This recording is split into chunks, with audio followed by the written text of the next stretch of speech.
to me and you said, Auntie Heather, I want to learn how to play soccer now. And it was a spring. And you were 9 years old, and I said, okay, every single day we'll go at the side of the house, at Grandma's house, and after dinner, and don't be late. And every single night we'd get together, and so it really, really helped me, my spirit, and I love spending time with you. You would come watch me play, and it was funny one time, after you watched me play, I think you were 4 or 5, you walked around for about a week with pulling up your socks, like soccer socks. And everybody's like, what are you doing? Auntie Heather, soccer. So I said to you, I don't know when you were 5 or 6, I said, whenever you want to learn how to play, you tell me. And after that, we played every day in front of my grandma's lawn, actually. She would always play goalie and I would shoot, but I kind of just had a spark and I had a feeling like, I want to try out goalie, it looks fun. So ever since then, I've just fell in love with the position and the sport, and I've just kept on playing. During the spring and summer months, soccer tournaments are the center of the Coast Salish people's universe. From Easter weekend to early September, nations come together to battle on the field. I have been to almost every single tournament that you've ever played in, right since you started, and it's been a highlight of my life. Not just being able to connect with you through the sport, you know, the rides up together, the blasting the music, the arguments, the bickering, but also being able to connect with you and help foster the relationship that we already have. The love of the game goes back for generations, and some nights elders tell stories of their glory days. If native tournaments are the FA Cup, the NAIG is the World Cup. I was at my grandma's laying in bed and I was like, I want to be there. I want to be on that stage. I want to win that gold. I want to take it home for my nation, for my friends, for my family, and my supporters. So I was like, sign me up. Missed the first tryouts because I was actually working, and made it to the second one, got the bypass, and I show up and there's a 6'4" goalie. I realized that I couldn't just walk into soccer tryouts. That's where MLS All-Star David Otsit came in. We just finished our training session. How did it go? How did it feel? I think you guys did well. I made you work in there, so it looked good. Hopefully you guys are ready and enjoyed the session. Yes, we definitely did. We definitely did. Can you tell us a little bit about the MLS? How was that experience? No, it was great. I came over to the Vancouver Whitecaps at my first club over here, and it was great. Some big successes over here. I got to win the first Canadian Cup title here with them, and got a couple of All-Star appearances as well, which was fun. For our young goalkeepers like myself, what would you say if you want to take it to the next level? Listen, it takes a lot of hard work. It takes a lot of dedication. It takes being out there every single day trying to get better, and there's no shortcuts. It's a tough road, but if you have that belief in yourself and want to work, it's there. I was in super great health. My cardio was up. I had muscle. I was smoking players. I was doing drills faster than all the goalies. All my friends were making fun of me, and they were like, "Why are you going so intensely?" Because I trained a year for this moment. I trained intensely for this one moment, this one day to give me the green light to go. I didn't think I was going to make it. There was I think 100+ kids that tried out for my age bracket. I didn't think I was good enough. So just to be there, I was very thankful, and I made it.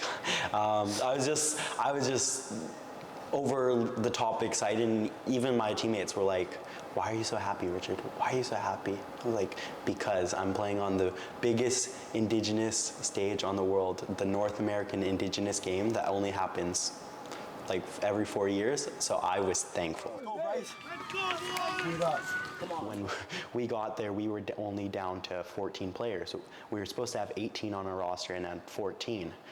So they said, "Richard, can you play forward?" And I said, "Yeah, I can." So all this intense training with goalie coaches, I trained with them for not nothing, but I didn't even play goalie in that competition. We go into the game and we were slowly picking up, but we weren't the best that we were playing in the second and third game. A thunderstorm actually happens, and in Canada soccer regulation, if there's a thunderstorm outside, you have to cancel the game. But we go inside and we finally get to play. And then we start waxing teams. Like, I mean waxing. Like, we were like a Man United team, like a Liverpool. Like, we were looking good, sharp. The younger boys, 5-10 minutes before the game, all shouted, "We want Richard, we want Richard, we want Richard." And then finally my coach was like, "We're up, let's make the sub." I made the sub, everybody was cheering. Everybody was excited to see me play.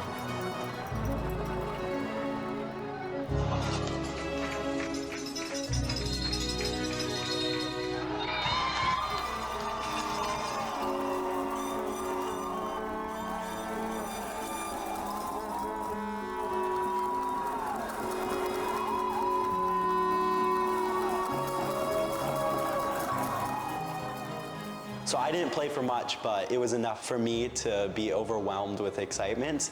The whistle blew. I just started to tear up. I won it. All that hard work, all that perseverance that I went through, how long it took me just to get there, just to get to that final and to win it was all worthwhile.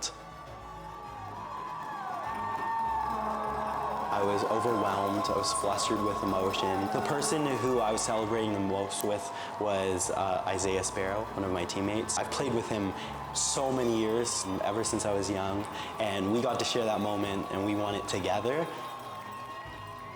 And I actually brought it. So this is the 2023 NAIG U19 male gold soccer medal. During the whole tournament, we always had a locker room speech, and it always came up, who do you fight for?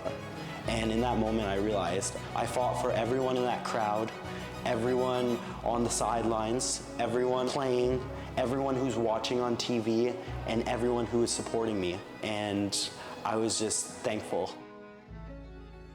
Co-captain, El Capitan, how does the win feel?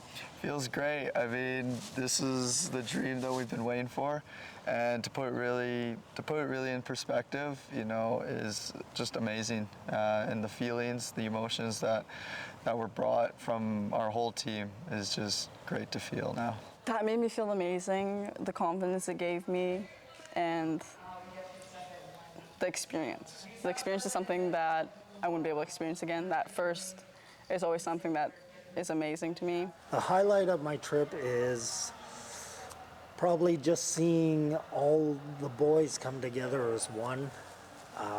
They create a brotherhood, win or lose. To see that makes it all worth it.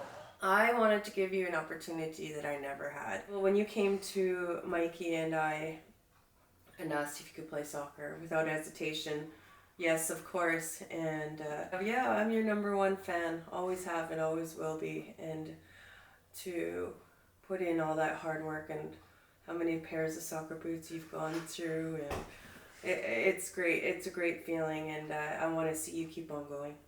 I want to help out in any way I can. I want to still be part of the NAIG experience because it's a great tournament, and not just for soccer, but for all sports. I think there was 16 sports. So I want to be involved any way I can and be a part of iSpark and what they're doing for Team BC.